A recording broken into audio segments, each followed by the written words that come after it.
നമസ്കാരം, മാസ്റ്ററിംഗ് എഡ്യൂടെക്കിലേക്ക് എല്ലാവർക്കും സ്വാഗതം. കഴിഞ്ഞ ക്ലാസ്സുകളിൽ നമ്മൾ എക്സലിൽ നിന്നുള്ള കുറച്ച് പ്രീവിയസ് ക്വസ്റ്റ്യൻസ് ആയിരുന്നു ഡിസ്കസ് ചെയ്തത്. അപ്പോൾ നമുക്ക് കുറച്ച് ഷോർട്ട് കട്ട് കീസ് പറയാനുണ്ട്. അപ്പോൾ പ്രധാനപ്പെട്ട കുറച്ച് ഷോർട്ട് കട്ട് കീസ് ഇന്നത്തെ ക്ലാസ്സിൽ ഡിസ്കസ് ചെയ്യാം. ക്ലാസ്സിലേക്ക് കടക്കാം. ആദ്യത്തെ ഷോർട്ട് കട്ട് കീ എന്ന് പറയുന്നത് Ctrl+A ആണ്. ഇത് നമ്മൾ വേർഡിലൊക്കെ പഠിച്ചിട്ടുള്ളത് തന്നെ. Ctrl+A എന്ന് പറഞ്ഞാൽ സെലക്ട് ഓൾ, ഫുൾ സെലക്ട് ചെയ്യാൻ വേണ്ടിയിട്ടാണ് Ctrl+A short cut key use ചെയ്യുന്നത്. അടുത്തത് Ctrl+B ആണ്. ഇതും എല്ലാവർക്കും അറിയായിരിക്കും. ബോൾഡ്, അതായത് ടെക്സ്റ്റിനെ ബോൾഡ് ആക്കാൻ വേണ്ടിയിട്ടാണ് Ctrl+B യൂസ് ചെയ്യുന്നത്. അതുപോലെ തന്നെ Ctrl+2, അതായത് നമ്പർ 2 കൊടുത്താൽ നമുക്ക് ബോൾഡിന് വേണ്ടിയിട്ടുള്ള ഷോർട്ട് കട്ട് കീ ആണ് Ctrl+2. അപ്പം നമുക്കൊന്ന് കൊടുത്തു നോക്കാം. ഇപ്പം ഇതെന്നാലും ഒരു ടെക്സ്റ്റ് ഞാൻ ടൈപ്പ് ചെയ്തിട്ടുണ്ട്. ഇനി Ctrl+ കീബോർഡിലെ 2 കീ സെലക്ട് ചെയ്ത് കഴിഞ്ഞാൽ Ctrl+2 കൊടുത്തു കഴിഞ്ഞാൽ നമുക്ക് ആ ഒരു ടെക്സ്റ്റ് ബോൾഡ് ആക്കി മാറ്റാൻ പറ്റും. ഇനി ഇത് ക്ലിക്ക് ചെയ്തിട്ട് ഇവിടെ നമുക്ക് ഇപ്പൊ എന്താണ് ബോൾഡ് ആണ്, ഒന്നുകൂടെ ക്ലിക്ക് ചെയ്ത് കഴിഞ്ഞാൽ എന്താകും, ബോൾഡ് മാറും. ഇനി നമ്മൾ ഇത് ക്ലിക്ക് ചെയ്തിട്ട് Ctrl+B കൊടുത്താൽ നമുക്ക് ബോൾഡ് ആവും. കണ്ടോ, അപ്പൊ ഞാൻ Ctrl+2 കൊടുത്തപ്പോൾ ബോൾഡ് ആയി. ഇനി ഒന്നുകൂടെ Ctrl+B കൊടുത്തു കഴിഞ്ഞാൽ ബോൾഡ് മാറും. Ctrl+B കൊടുത്തു കഴിഞ്ഞാൽ വീണ്ടും ബോൾഡ് ആകും. ഇനി Ctrl+2 കൊടുത്തു നോക്കാം. 2 കൊടുത്തപ്പോൾ ബോൾഡ് മാറി. അപ്പൊ Ctrl+B യൂസ് ചെയ്താലും Ctrl+2 യൂസ് ചെയ്താലും നമുക്ക് ബോൾഡ് ആണ് ചെയ്യാൻ കഴിയുക. അടുത്തെന്ന് പറഞ്ഞാൽ Ctrl+R ആണ്. Ctrl+R എന്ന് പറഞ്ഞാൽ ഫിൽ റൈറ്റ്, അതായത് റൈറ്റിലോട്ട് നമുക്ക് ഫില്ല് ചെയ്യണമെങ്കിൽ ഏത് യൂസ് ചെയ്യാം, Ctrl+R യൂസ് ചെയ്യാം. ഇപ്പൊ നോക്കിയേ, ഇവിടെ ഞാനൊരു ടെക്സ്റ്റ് ടൈപ്പ് ചെയ്തിട്ടുണ്ട്. ഇനി നമ്മൾ Ctrl+R കൊടുത്തു കഴിഞ്ഞാൽ എന്ത് ചെയ്യുമെന്ന് വെച്ചാൽ, ഇവിടെ ഒരു ടെക്സ്റ്റ് ഉണ്ട്, അതുപോലെ തന്നെ ഇവിടെ ഒരു ടെക്സ്റ്റ് ഉണ്ട്. ഇനി നമ്മൾ Ctrl+R കൊടുത്തു കഴിഞ്ഞാൽ കണ്ടോ, ആ എവിടെയുള്ള ടെക്സ്റ്റിനെ അടുത്ത സെല്ലിലേക്ക് എന്ത് ചെയ്യും, കോപ്പി ചെയ്യും, ഫില്ല് ചെയ്യും. ഇനി ഈ ഒരു ഇത് സെലക്ട് ചെയ്തു, Ctrl+R കൊടുത്തു കഴിഞ്ഞപ്പോൾ ഞാൻ Ctrl+R ആണ് കീ യൂസ് ചെയ്യുക. കണ്ടോ, നമ്മൾ ആ സെല്ല് സെലക്ട് ചെയ്ത് കഴിഞ്ഞിട്ട് നമ്മൾ Ctrl+R കൊടുത്തു കഴിഞ്ഞാൽ റൈറ്റിലോട്ട് അതിനെ, ആ ഒരു ടെക്സ്റ്റിനെ കോപ്പി ചെയ്യും. ഇതിന് വേണ്ടിയിട്ടാണ് Ctrl+R short cut key use ചെയ്യുന്നത്, ഫിൽ റൈറ്റ്. ഇനി അടുത്തെന്ന് പറഞ്ഞാൽ Ctrl+1 ആണ്. 1 എന്ന് പറയുന്ന Ctrl+1 short cut key use ചെയ്താൽ നമുക്ക് format cell dialog box open ചെയ്യാൻ കഴിയും. ഇപ്പൊ നോക്കിയേ, ഇതിപ്പോ നമ്മുടെ എന്താണ് എക്സൽ ആണ്. ഞാൻ കൺട്രോൾ കീയും 1 എന്ന് പറയുന്ന കീയും കൂടി പ്രസ് ചെയ്തു. പ്രസ് ചെയ്തപ്പോൾ വന്നത് എന്താണ്, ദണ്ടേ നമ്മുടെ ഫോർമാറ്റ് സെൽസ് എന്ന് പറയുന്ന ഡയലോഗ് ബോക്സ് ആണ് വന്നത്. നമ്മൾ പഠിച്ചിട്ടുള്ളതാണ്. ഇതിനകത്ത് എത്രയുണ്ട്, 1 2 3 4 5 6 ടാബുകളുണ്ട്. കഴിഞ്ഞ ദിവസം ക്വസ്റ്റ്യൻ ഡിസ്കസ് ചെയ്തപ്പോഴും നമ്മൾ പറഞ്ഞു ഏതൊക്കെയാണ് ഫോർമാറ്റ് സെല്ലിലുള്ളത്. Number, alignment, font, border, fill, protection, ഇത്രയുമാണ് ഫോർമാറ്റ് സെല്ല് ഡയലോഗ് ബോക്സിലുള്ള 6 ടാബുകൾ. ഇനി അടുത്ത ഷോർട്ട് കട്ട് കീ ഏതാണെന്ന് നോക്കാം. Ctrl+I ആണ്. Ctrl+I എന്ന് പറഞ്ഞാൽ എന്താണ്, ഇറ്റാലിക്സ് ആണ്. അപ്പൊ അതിന്റെ ഷോർട്ട് കട്ട് കീ ഏതാണ്, Ctrl+3 വേണമെങ്കിൽ നമുക്ക് ഇറ്റാലിക്സിന് യൂസ് ചെയ്യാം. Ctrl+I യൂസ് ചെയ്യാം, അതുപോലെ തന്നെ Ctrl+3 യൂസ് ചെയ്യാം. ഇപ്പൊ ഈ ഒരു ടെക്സ്റ്റ് നമുക്ക് ഇറ്റാലിക്സിലാക്കണമെങ്കിൽ Ctrl+3 കൊടുത്തു കഴിഞ്ഞാൽ കണ്ടോ, ഇപ്പൊ ഞാൻ 3 ആണ് യൂസ് ചെയ്ത് ഇറ്റാലിക്സിലായി. ഇവിടെ ഇറ്റാലിക്സ് സെലക്ട് ആയിരിക്കുന്നത് കാണാം. ഇനി Ctrl+I കൊടുത്താൽ നമുക്ക് എന്ത് ചെയ്യാം, അത് ഇറ്റാലിക്സ് മാറ്റാം. അപ്പൊ ഇറ്റാലിക്സിന്റെ ഷോർട്ട് കട്ട് കീ Ctrl+I ഉണ്ട്, Ctrl+3 ഉണ്ട്. ഇനി അടുത്തെന്ന് പറയുന്നത് Ctrl+U ആണ്. അണ്ടർലൈൻ്റെ ഷോർട്ട് കട്ട് കീ ആണ്. Ctrl+4 ആണ് അതിന്റെ മറ്റൊരു ഷോർട്ട് കട്ട് കീ. ഇനി എക്സൽ എടുത്തതിന് ശേഷം അതിനകത്ത് സെലക്ട് ചെയ്തിരിക്കുന്ന ആ ഒരു സെല്ല് Ctrl+4 കൊടുത്തു കഴിഞ്ഞാൽ കണ്ടോ, അതിനകത്ത് എന്ത് വരുന്നുണ്ട്, അണ്ടർലൈൻ വരുന്നുണ്ട്. അപ്പൊ Ctrl+4 അണ്ടർലൈൻ്റെ ഷോർട്ട് കട്ട് കീ ആണ്. ഇനി അടുത്ത Ctrl+5 ആണ്. Ctrl+5 കൊടുത്തു കഴിഞ്ഞാൽ സ്ട്രൈക്ക് ത്രൂ ആണ്. സ്ട്രൈക്ക് ത്രൂവിന്റെ shortcut key. Strike through നമുക്കറിയാം എന്താണ്, ആ ഒരു ടെക്സ്റ്റിന്റെ നടുവിലൂടെ ഒരു ലൈൻ ഡ്രോ ചെയ്യാനാണ് സ്ട്രൈക്ക് ത്രൂ യൂസ് ചെയ്യുന്നത്. ഇപ്പൊ Ctrl+5 കൊടുത്തു നോക്കാം. ഞാൻ ഇപ്പൊ Ctrl+5 കൊടുത്ത് എന്താ വന്നേ, സ്ട്രൈക്ക് ത്രൂ ആണ് വന്നത്. അതല്ലാന്നുണ്ടെങ്കിൽ നമുക്ക് ഇവിടുന്ന് വേണമെങ്കിൽ സ്ട്രൈക്ക് ത്രൂ കൊടുക്കാം. ഇപ്പൊ Ctrl+5 ആണ് സ്ട്രൈക്ക് ത്രൂവിന്റെ ഷോർട്ട് കട്ട് കീ. ഇനി അടുത്ത ഏതാ നോക്കാം. അടുത്തത് Ctrl+9 ആണ്. ഹൈഡ് റോസ്, റോസിനെ ഹൈഡ് ചെയ്യാനാണ് Ctrl+9 യൂസ് ചെയ്യുന്നത്. Ctrl+0 ആണെങ്കിൽ ഹൈഡ് കോളം. കഴിഞ്ഞ ദിവസം ഒരു ക്വസ്റ്റ്യനിൽ നമ്മൾ പറഞ്ഞിരുന്നു Ctrl+0. ഇപ്പം ഈ ഒരു കോളം നമുക്ക് ഹൈഡ് ചെയ്യണമെങ്കിൽ ഏത് കൊടുത്താൽ മതി, കൺട്രോൾ കീയും കീബോർഡിലെ 0 കീയും കൂടെ കൊടുത്താൽ മതി. കണ്ടോ, ആ ഒരു കോളം ഹൈഡ് ആകും. എ ബി കഴിഞ്ഞിട്ട് സി ഇല്ല, ഡി എന്ന് പറയുന്ന കോളമാണ് ഉള്ളത്. അതാണ് Ctrl+0 ഹൈഡ് കോളമാണ്. Ctrl+9 ആണെങ്കിൽ ഇപ്പൊ ഈ 5 എന്ന് പറയുന്ന അല്ലെങ്കിൽ ഈ ഒരു ടൈപ്പ് ചെയ്തിരിക്കുന്ന 3 എന്ന് പറയുന്ന റോ എനിക്ക് ഹൈഡ് ചെയ്യണം. അങ്ങനെയാണെന്നുണ്ടെങ്കിൽ നമ്മൾ ഏത് യൂസ് ചെയ്യണം? Ctrl+9 യൂസ് ചെയ്യുക. Ctrl+9 യൂസ് ചെയ്ത് കഴിയുമ്പോൾ കണ്ടോ ഇപ്പൊ എന്ത് ചെയ്തു? ആ 1 ഉണ്ട്, 2 ഉണ്ട്, 3 ഇല്ല, 4 ആണ് വന്നിരിക്കുന്നത്. 3 എന്ന് പറയുന്ന റോയും അതിനകത്തുള്ള ഡേറ്റാസും ഹൈഡ് ചെയ്യപ്പെട്ടു. അപ്പം ഇതാണ് Ctrl+9 എന്ന് പറഞ്ഞ ഹൈഡ് റോയും, Ctrl+0 എന്ന് പറഞ്ഞു കഴിഞ്ഞാല് ഹൈഡ് കോളവുമാണ്. ഇനി അടുത്തത് Ctrl+Shift+: ആണ്, ഫുൾ കോളൻ. എന്താണ്? Enter current time. നമുക്കൊരു സെല്ലിനകത്ത് കറണ്ട് ടൈം എൻ്റർ ചെയ്യണമെന്നുണ്ടെങ്കിൽ Ctrl+Shift+ ഫുൾ കോളൻ യൂസ് ചെയ്യണം. കൺട്രോളും ഷിഫ്റ്റും അതുപോലെ തന്നെ കോളനും കൂടെ കൊടുത്തു കഴിഞ്ഞാൽ കറണ്ട് ടൈം കണ്ടോ. ഇപ്പോഴത്തെ നമ്മുടെ ടൈം എൻ്റർ ചെയ്യാൻ വേണ്ടിയിട്ടാണ് Ctrl+Shift+ കോളൻ യൂസ് ചെയ്യുന്നത്. ഇനി അടുത്ത നോക്കാം, നമുക്ക് ഡേറ്റ് എങ്ങനെയാണ്? കറണ്ട് ഡേറ്റിന്റെ ഷോർട്ട് കട്ട് കീ Ctrl+semicolon ആണ് ഡേറ്റ് എൻ്റർ ചെയ്യാനുള്ള ഷോർട്ട് കട്ട് കീ. ഇപ്പൊ ഇതിൽ ഡേറ്റ് വരണമെങ്കിൽ Ctrl+semicolon പ്രസ് ചെയ്യുക. കണ്ടോ അപ്പോൾ ഇവിടെ എന്ത് വന്നു? ഡേറ്റ് വന്നു. അപ്പോൾ കറണ്ട് ടൈം ആണെന്നുണ്ടെങ്കിൽ Ctrl+Shift+ യൂസ് ചെയ്യുക. ഡേറ്റ് ആണെന്നുണ്ടെങ്കിൽ Ctrl+semicolon യൂസ് ചെയ്യുക. ഇനി Ctrl+apostrophe സിംഗിൾ അപ്പോസ്ട്രഫി ആണെന്നുണ്ടെങ്കിൽ എന്ത് യൂസ് ചെയ്യുക? Copies formula from above cell, മുകളിലുള്ള സെല്ലിലെ ഫോർമുല താഴേക്ക് കോപ്പി ചെയ്യാനാണെന്നുണ്ടെങ്കിൽ സിംഗിൾ കോഡ്സും അതുപോലെ തന്നെ copy values from the above cell, above സെല്ലിലുള്ള വാല്യൂസിനെ കോപ്പി ചെയ്യാനാണെങ്കിൽ Ctrl+Shift+: യൂസ് ചെയ്യുന്നത്. അപ്പോൾ Ctrl+ സിംഗിൾ കോഡ്സ് ആണെന്നുണ്ടെങ്കിൽ copies formula from above cell, മുകളിലെ സെല്ലിൽ നിന്നും കോപ്പി ചെയ്യാനാണെങ്കിൽ സിംഗിൾ കോട്ടും. ഇനി Ctrl+Shift+: ആണെന്നുണ്ടെങ്കിൽ മുകളിലുള്ള വാല്യൂവിനെ കോപ്പി ചെയ്യാനാണെങ്കിൽ Ctrl+Shift+ യൂസ് ചെയ്യുക. അപ്പൊ എങ്ങനെയാണെന്ന് നമുക്ക് നോക്കാം. ഇപ്പൊ ഈ ഒരു സെല്ലിനകത്ത് ഞാൻ ഒരു ഇക്വേഷൻ കൊടുക്കുക, =9+8 ഒരു ഇക്വേഷൻ കൊടുത്തു. ഇക്വേഷൻ കൊടുത്തിട്ട് എൻ്റർ കൊടുത്തു ഇല്ലേ. അപ്പൊ ഇവിടെ വാല്യൂ വന്നു. ഇനി ഇതിനെ നമുക്ക് കോപ്പി ചെയ്യാനാണെന്നുണ്ടെങ്കിൽ ഇക്വേഷൻ മാത്രം നമുക്ക് കോപ്പി ചെയ്താൽ മതി എന്നുണ്ടെങ്കിൽ ഇവിടെ നമ്മൾ ഇക്വേഷൻ കൊടുത്ത് എന്തായിരുന്നു? 9+8 എന്നായിരുന്നു കൊടുത്തെന്ന്, റിസൾട്ട് 17 എന്ന് കിട്ടി. ഇനി ഈ ഇവിടേക്ക് നമുക്ക് കോപ്പി ചെയ്യണമെന്നുണ്ടെങ്കിൽ Ctrl+ സിംഗിൾ കോട്ട്സ് കൊടുത്തു കഴിഞ്ഞാൽ കണ്ടോ ആ 9+8 എന്നുള്ള ആ ഒരു ഇക്വേഷൻ ആണ് ഇവിടേക്ക് കോപ്പി ചെയ്തിരിക്കുന്നത്. ഇനി ഈ 17 എന്ന് പറയുന്ന വാല്യൂവിനെയാണ് നമുക്ക് കോപ്പി ചെയ്യേണ്ടതെങ്കിൽ Ctrl+Shift സിംഗിൾ കോട്ട്സ് കൊടുക്കുക. അല്ലെങ്കിൽ ഷിഫ്റ്റ് സിംഗിൾ കോഡ്സും ഡബിൾ കോഡ്സും നമുക്ക് ഒരു കീയിൽ തന്നെയാണ് വരുന്നത്. ഡബിൾ കോഡ്സ് വേണമെങ്കിൽ ഷിഫ്റ്റ് കീ യൂസ് ചെയ്യണം. അപ്പോൾ Ctrl+Shift+ എന്നാണ് നമ്മൾ കീ ഷോർട്ട് കട്ട് കീ പറയുന്നത്.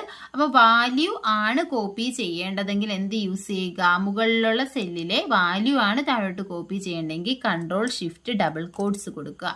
ഇനി അതിനകത്തുള്ള ഇക്വേഷൻ ആണ് നമുക്ക് കോപ്പി ചെയ്യേണ്ടെങ്കിൽ Ctrl+ സിംഗിൾ കോഡ്സ് കൊടുത്തു കഴിഞ്ഞാൽ ഇപ്പോൾ ഏത് വാല്യൂ ആണോ അതിന്റെ Ctrl+സിംഗിൾ കോഡ്സ് കൊടുത്തു കഴിഞ്ഞാൽ ആ ഒരു ഇക്വേഷനെ നമുക്ക് കോപ്പി ചെയ്യാൻ പറ്റും.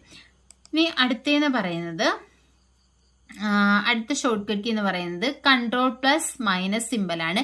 Delete the selected column or row, ഏതെങ്കിലും സെലക്ട് ചെയ്തിട്ടുള്ള കോളമോ റോയോ ഡിലീറ്റ് ചെയ്യാനാണ് Ctrl+-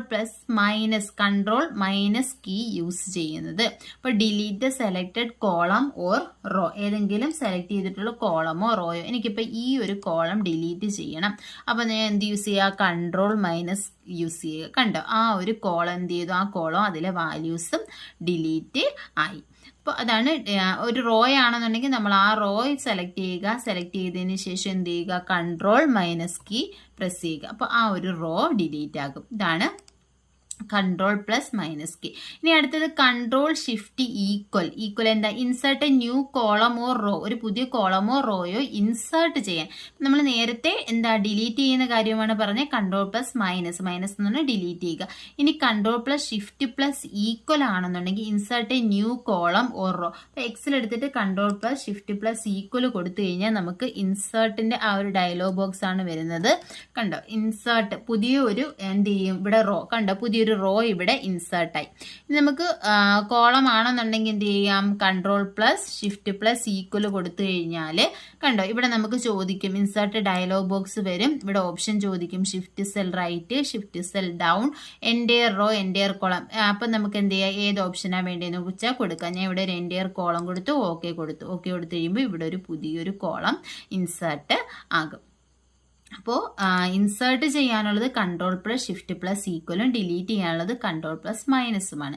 ഇനി അടുത്തത് കൺട്രോൾ പ്ലസ് ടിൽഡ് ആണെങ്കിൽ switches between Excel formula and their values in a cell. ഒരു സെല്ലിലുള്ള, ഇപ്പം നമ്മളൊരു ഫോർമുല കൊടുത്ത് കഴിയുമ്പോഴാണല്ലോ അതിൻ്റെ റിസൾട്ട് ഒരു വാല്യൂ ആയിട്ട് കിട്ടുന്നത്.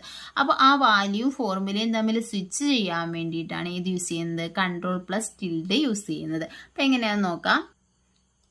ഇപ്പോൾ എക്സലിൽ നമ്മൾ നേരത്തെ എന്ത് ചെയ്തിട്ടുണ്ടായിരുന്നു, ഒരു ഇക്വേഷൻ കൊടുത്തിട്ടുണ്ടായിരുന്നു, അതെടുത്ത് നോക്കാം. ഇപ്പം ഈ ഒരു 17ൽ നമ്മൾ 9 + 8 എന്ന് പറയുന്ന ഒരു ഇക്വേഷൻ കൊടുത്തിട്ടുണ്ടായിരുന്നു. അപ്പോൾ ഇവിടെ ഏത് ഇക്വേഷനാണ് കൊടുത്തത്, നമുക്ക് ഈ സെല്ലിൽ തന്നെ കാണുമെങ്കിൽ കൺട്രോൾ പ്ലസ് ടിൽഡ് കൊടുത്താൽ മതി.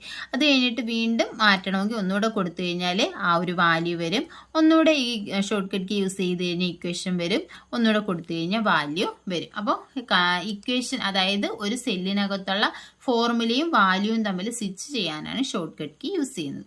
ഇനി അടുത്തത് control shift @ symbol, @ control plus shift plus @ use ചെയ്യുന്ന applies time formatting. Time formatting apply ചെയ്യാൻ വേണ്ടിയിട്ടാണ് control plus shift plus @ use ചെയ്യുന്നത്. അപ്പോൾ അതെങ്ങനെയാണ് അപ്ലൈ ചെയ്യുന്നത് നമുക്ക് നോക്കാം. എക്സൽ ഒന്ന് ഓപ്പൺ ചെയ്യാം. ഓപ്പൺ ചെയ്തിട്ട് ഞാനിപ്പോൾ ഇവിടെ ഒരു വാല്യൂ കൊടുത്തു, 14 എന്നുള്ള വാല്യൂ കൊടുത്തു. നമ്മൾ ഈ ഒരു വാല്യൂവിന് കൺട്രോൾ ഷിഫ്റ്റ് @ കൊടുത്തു കഴിയുമ്പോൾ നമ്മുടെ ടൈം ഏത് ഫോർമാറ്റിലാണോ വരുന്നത് ആ ഫോർമാറ്റിൽ നമുക്ക് കിട്ടും. അതാണ് കൺട്രോൾ പ്ലസ് ഷിഫ്റ്റ് പ്ലസ് @. ഇനി അടുത്തെന്ന് പറഞ്ഞാൽ കൺട്രോൾ പ്ലസ് ഷിഫ്റ്റ് പ്ലസ് $സൈൻ ആണ്. $സൈൻ കാണുമ്പോൾ നമുക്കറിയാം എന്തായിരിക്കും, കറൻസി ഫോർമാറ്റ് അപ്ലൈ ചെയ്യാൻ വേണ്ടിയിട്ടാണ് $സൈൻ യൂസ് ചെയ്യുന്നത്. ഇപ്പം നമ്മളിവിടെ ഒരു വാല്യൂ കൊടുത്തു. ഇനി അതിനുശേഷം ഇതിലെന്താണ്, നമുക്ക് കൺട്രോൾ ഷിഫ്റ്റ് $സൈൻ കൊടുത്തു. $സൈൻ കൊടുത്തപ്പോൾ കണ്ടോ അതിന് മുന്നേ എന്ത് വന്നു, ഒരു കറൻസി സിമ്പല് വന്നു. അതുപോലെ തന്നെ control plus shift plus hash applies date formatting. Date ഫോർമാറ്റിലാണ് നമുക്ക് വേണ്ടതെന്നുണ്ടെങ്കിൽ control plus shift plus hash കൊടുത്താൽ മതി. ഇപ്പം ഞാൻ ജസ്റ്റ് ഒരു വാല്യൂ കൊടുത്തു. വാല്യൂ കൊടുത്തതിന് ശേഷം ഡേറ്റ് ഫോർമാറ്റ് വരുന്നോ നോക്കാം. കൺട്രോൾ ഷിഫ്റ്റ് ഹാഷ് കൊടുത്തു. ഹാഷ് കൊടുത്തപ്പോൾ കണ്ടോ 16 ജനുവരി 00. ഇങ്ങനെ ഡേറ്റ് ഫോർമാറ്റിൽ കിട്ടാൻ വേണ്ടിയിട്ടാണ് കൺട്രോൾ ഷിഫ്റ്റ് ഹാഷ് യൂസ് ചെയ്യുന്നത്. അടുത്തെന്ന് പറഞ്ഞാൽ കൺട്രോൾ ഷിഫ്റ്റ് %. ഇതെന്താണ്, അപ്ലൈസ് പെർസെൻറ്റേജ് ഫോർമാറ്റിംഗ് ആണെങ്കിൽ control shift %. Control shift exponent ആണെങ്കിൽ എക്സ്പോണൻഷ്യൽ ഫോർമാറ്റിംഗും ആണ് കിട്ടുന്നത്. അപ്പൊ @ എന്ന് പറഞ്ഞാൽ ടൈം ഫോർമാറ്റിംഗ്, $സൈൻ ആണെന്നുണ്ടെങ്കിൽ കറൻസി ഫോർമാറ്റിംഗ്, ഹാഷ് ആണെങ്കിൽ ഡേറ്റ് ഫോർമാറ്റിംഗ്, പെർസെൻറ്റേജ് ഫോർമാറ്റിംഗും, എക്സ്പോണൻഷ്യൽ ഫോർമാറ്റിംഗിന് വേണ്ടി യൂസ് ചെയ്യുന്നു. ഇനി അടുത്തെന്ന് പറഞ്ഞാൽ കൺട്രോൾ ഷിഫ്റ്റ് ആംപർസൈൻഡ് എന്ന് പറഞ്ഞാൽ place border around selected cell. ഒരു സെല്ല് സെലക്ട് ചെയ്തിട്ടുണ്ടെങ്കിൽ അതിന് ബോർഡർ വേണമെങ്കിൽ നമ്മൾ ആംപർസൈൻഡ്, കൺട്രോൾ ഷിഫ്റ്റ് ആംപർസൈൻഡ് ആണ് യൂസ് ചെയ്യുന്നത്. ഞാൻ ഇപ്പോൾ ഈ ഒരു സെല്ല് സെലക്ട് ചെയ്തു. അതിനുശേഷം കൺട്രോൾ ഷിഫ്റ്റ് ആംപർസൈൻഡ് കൊടുത്തു. ആംപർസൈൻഡ് കൊടുത്തു കഴിഞ്ഞപ്പോൾ കണ്ടോ ഇതിനൊരു ബോർഡർ വന്നു, ഈ ഒരു സെല്ലിന് ബോർഡർ വന്നു. അപ്പോൾ ബോർഡർ കൊടുക്കാനുള്ള ഷോർട്ട് കട്ട് കീ ആണ് കൺട്രോൾ ഷിഫ്റ്റ് ആംപർസൈൻഡ്. അടുത്തത് കൺട്രോൾ ഷിഫ്റ്റ് _ ആണ് റിമൂവ്സ് എ ബോർഡർ. നമ്മളിപ്പോൾ കൊടുത്ത ബോർഡർ, ഈ ഒരു ബോർഡർ നമുക്ക് റിമൂവ് ചെയ്യണമെങ്കിൽ ഏത് യൂസ് ചെയ്താൽ മതി, കൺട്രോൾ ഷിഫ്റ്റ് _ യൂസ് ചെയ്താൽ മതി. അപ്പോൾ എന്ത് ചെയ്യും, ആ ഒരു ബോർഡർ റിമൂവ് ആവും. അപ്പോൾ ബോർഡർ കൊടുക്കാൻ വേണ്ടിയിട്ട് നമ്മൾ യൂസ് ചെയ്യുന്ന ഷോർട്ട് കട്ട് കീ ഏതാണ്, കൺട്രോൾ പ്ലസ് ഷിഫ്റ്റ് പ്ലസ് ആംപർസൈൻഡും, ബോർഡർ റിമൂവ് ചെയ്യാൻ വേണ്ടിയിട്ട് കൺട്രോൾ പ്ലസ് ഷിഫ്റ്റ് പ്ലസ് _ അടുത്തത് കൺട്രോൾ F9 എന്ന് പറഞ്ഞാൽ മിനിമൈസും, കൺട്രോൾ F10 എന്ന് പറഞ്ഞാൽ മാക്സിമൈസുമാണ്. അപ്പൊ നമ്മുടെ എക്സൽ വിൻഡോ എടുത്തു, കൺട്രോൾ F9 കൊടുത്തു കഴിഞ്ഞാൽ എന്ത് ചെയ്യും, വിൻഡോ മിനിമൈസ് ആകും. ഇപ്പൊ നോക്കിയേ ഇവിടെ നമുക്ക് മിനിമൈസ് ആയിട്ട് കാണാം. ഇനി ഇത് മാക്സിമൈസ് ചെയ്യണമെങ്കിൽ കൺട്രോൾ F10 കൊടുത്തു കഴിഞ്ഞാൽ മതി, ഇത് മാക്സിമൈസ് ചെയ്യും. ഉണ്ടോ, കൺട്രോൾ F9 എന്ന് പറഞ്ഞാൽ മിനിമൈസും, കൺട്രോൾ F10 എന്ന് പറഞ്ഞാൽ മാക്സിമൈസിന് ഷോർട്ട് കട്ട് കീയാണ്. അടുത്തത് ഷിഫ്റ്റ് പ്ലസ് ക്ലിക്ക്, അതായത് സെലക്ട് അഡ്ജസന്റ് വർക്ക്ഷീറ്റ്. അടുത്തടുത്തുള്ള വർക്ക്ഷീറ്റുകളെ തമ്മിൽ സെലക്ട് ചെയ്യണമെങ്കിൽ ഷിഫ്റ്റ് പ്രസ് ചെയ്തുകൊണ്ട് ക്ലിക്ക് ചെയ്യണം. ഇനി നോൺ അഡ്ജസന്റ് വർക്ക്ഷീറ്റ് ആണെന്നുണ്ടെങ്കിൽ കൺട്രോൾ കീ പ്രസ് ചെയ്തുകൊണ്ട് ക്ലിക്ക് ചെയ്യണം. അപ്പം ഇതാണ് നമ്മുടെ ഷീറ്റ് ടാബിലെ ഷീറ്റ്. അപ്പോൾ ഈ ഷീറ്റ് ടാബിലുള്ള ഷീറ്റ് 1, ഷീറ്റ് 2, ഷീറ്റ് 3 എന്നുള്ള ടാബുകളാണ്. അത് ഷീറ്റ് 1ഉം 2 ആണ് അടുത്തുള്ളത്. ഇപ്പം ഈ 1ഉം 2ഉം തമ്മിൽ ഗ്രൂപ്പ് ചെയ്യണമെങ്കിൽ നമ്മൾ എന്ത് ചെയ്യുക, കീബോർഡിൽ ഷിഫ്റ്റ് കീ പ്രസ് ചെയ്ത് വെച്ചുകൊണ്ട് അടുത്ത ഷീറ്റിൽ ക്ലിക്ക് ചെയ്യുക. അപ്പം ഷീറ്റ് 1ഉം ഷീറ്റ് 2ഉം എന്തായി, ഗ്രൂപ്പായി. ഇനി ഇവിടെ നമ്മൾ എന്ത് ടൈപ്പ് ചെയ്താലും അത് എവിടെയും കാണും, ഷീറ്റ് 2വിലും കാണും. കണ്ടോ, SD എന്ന് പറയുന്ന വാല്യൂ. ഇനി നമുക്ക് വേണ്ട, അതായത് അടുത്തടുത്തുള്ളയല്ല, അകലെയുള്ളത്. ഇപ്പൊ ഷീറ്റ് 1ഉം ഷീറ്റ് 3യും തമ്മിൽ, ഇപ്പൊ ഷീറ്റ് 3 എടുത്താൽ ആ SD എന്ന് പറയുന്ന വാല്യൂ നമുക്ക് കാണത്തില്ല, ഷീറ്റ് 2വിലും ഷീറ്റ് 1ലും കാണും. ഇനി ഷീറ്റ് 3യും ഷീറ്റ് 1ഉം ആണ് അടുത്തടുത്തുള്ള അല്ല, അങ്ങനെയുള്ള നോൺ അഡ്ജസന്റ് ആയിട്ടുള്ളതാണ് നമുക്ക് ഗ്രൂപ്പ് ചെയ്യേണ്ടെങ്കിൽ ഷീറ്റ് 1ൽ ക്ലിക്ക് ചെയ്യുക, കൺട്രോൾ കീ പ്രസ് ചെയ്തതിന് ശേഷം ഷീറ്റ് 3ൽ ക്ലിക്ക് ചെയ്യുക. ഇപ്പൊ ഷീറ്റ് 1ഉം 3യും എന്തായിട്ടുണ്ട്, ഗ്രൂപ്പ് ആയിട്ടുണ്ട്. ഇവിടെ നമുക്കൊരു വാല്യൂ കൊടുത്തു നോക്കാം. ഇവിടെ ഞാൻ DD എന്ന് കൊടുത്തു. DD എന്ന് കൊടുത്തിട്ട് ഷീറ്റ് 3 എടുത്ത് നോക്കിയാൽ അവിടെ എന്ത് കാണും, DD കാണും. ഷീറ്റ് 2 നമ്മൾ ഗ്രൂപ്പ് ചെയ്തിട്ടില്ല, അപ്പൊ ഷീറ്റ് 2ൽ ആ ഒരു വാല്യൂ കാണില്ല. അപ്പം അടുത്തടുത്തുള്ള അഡ്ജസന്റ് സെല്ലാണെങ്കിൽ ഏത് യൂസ് ചെയ്യും, ഷിഫ്റ്റ് കീ യൂസ് ചെയ്യും, ഷിഫ്റ്റ് പ്ലസ് ക്ലിക്ക്. അടുത്തത് നോൺ അഡ്ജസന്റ് ആണെന്നുണ്ടെങ്കിൽ കൺട്രോൾ പ്ലസ് ക്ലിക്ക് ആണ് യൂസ് ചെയ്യുന്നത്. ഇനി അടുത്തത് കൺട്രോൾ പ്ലസ് F1 എന്ന് പറഞ്ഞാൽ എക്സ്പാൻഡ് ഓർ ക്ലോസ് റിബൺ. നമ്മുടെ എക്സൽ ഷീറ്റിന്റെ മുകളിലുള്ള ഈ റിബൺ ടാബ് ക്ലോസ് ചെയ്യാനും ഓപ്പൺ ചെയ്യാനും എക്സ്പാൻഡ് ചെയ്യാനും വേണ്ടിയിട്ടാണ് കൺട്രോൾ പ്ലസ് F1 എന്ന് പറയുന്ന കീ യൂസ് ചെയ്യുക. അടുത്തത് F11 എന്ന് പറഞ്ഞാൽ create chart in A new worksheet. ഒരു പുതിയ വർക്ക്ഷീറ്റിൽ ചാർട്ട് ക്രിയേറ്റ് ചെയ്യാൻ വേണ്ടിയിട്ടാണ് ഇത് യൂസ് ചെയ്യുന്നത്, F11 കീ യൂസ് ചെയ്യുന്നത്. F11 എന്ന് പറയുന്ന കീ പ്രസ് ചെയ്ത് കഴിഞ്ഞാൽ എന്ത് ചെയ്യും, ഒരു പുതിയ വർക്ക്ഷീറ്റിൽ ചാർട്ട് ക്രിയേറ്റ് ചെയ്യും. അപ്പൊ ഇതിലാണ് നമ്മൾ ചാർട്ട് ക്രിയേറ്റ് ചെയ്യും. ഇപ്പൊ വാല്യൂസ് ഒന്നും ഇല്ലാത്തതുകൊണ്ടാണ് ഇങ്ങനെ കാണിക്കുന്നത്. അപ്പൊ പുതിയ വർക്ക്ഷീറ്റിൽ ഇപ്പം ചാർട്ട് ക്രിയേറ്റ് ചെയ്യും. ഇപ്പൊ നോക്കി, ഇപ്പൊ ഇവിടെ നിങ്ങൾക്ക് കാണാം എന്താ, ഷീറ്റ് 1, ഷീറ്റ് 2, ഷീറ്റ് 3 ഉണ്ട്. അതുപോലെ തന്നെ ചാർട്ട് 1 എന്ന് പറയുന്ന പുതിയൊരു ഷീറ്റ് ടാബ് ഇവിടെ വന്നിട്ടുണ്ട്. അതിനകത്താണ് ഈ ഒരു ചാർട്ട് ക്രിയേറ്റ് ചെയ്തിരിക്കുന്നത്. അപ്പൊ ന്യൂ വർക്ക്ഷീറ്റിൽ ചാർട്ട് ക്രിയേറ്റ് ചെയ്യണമെങ്കിൽ യൂസ് ചെയ്യുന്ന ഷോർട്ട് കട്ട് കീ എന്ന് പറയുന്നത് F11 ആണ്. അപ്പം ഇത്രയുമാണ് ഇമ്പോർട്ടൻ്റ് ആയിട്ടുള്ള എക്സലിൽ നിന്നുള്ള ഷോർട്ട് കട്ട് കീസ്. ഇനി ഏതെങ്കിലും പറയാൻ വിട്ടുപോയിട്ടുണ്ടെങ്കിൽ മറ്റുള്ള ക്ലാസ്സുകളിൽ നമുക്കത് ഡിസ്കസ് ചെയ്യാം. ക്ലാസ്സുകൾ ഇഷ്ടപ്പെടുവാണെങ്കിൽ ലൈക്ക് ചെയ്യുക, ഷെയർ ചെയ്യുക, സബ്സ്ക്രൈബ് ചെയ്യുക. താങ്ക്